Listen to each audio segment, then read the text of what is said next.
Hello everyone. So in this lecture, I'm going to create the main playbook.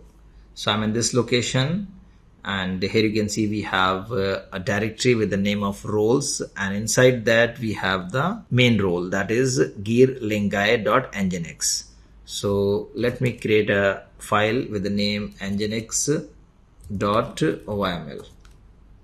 Insert and started with 3 dashes hyphen name.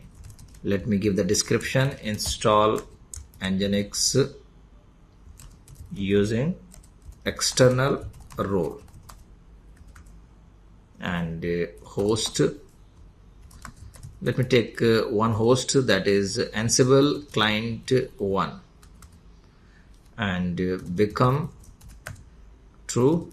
I want it should elevate its privilege before executing the task, and then give the name of the roles. So the role name is gearlinguy.nginx. Make sure to use the correct name. Just save and come out.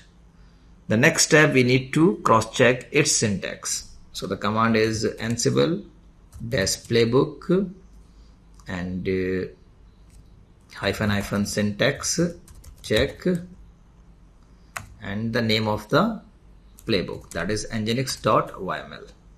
So everything seems fine. So we are good to run the playbook.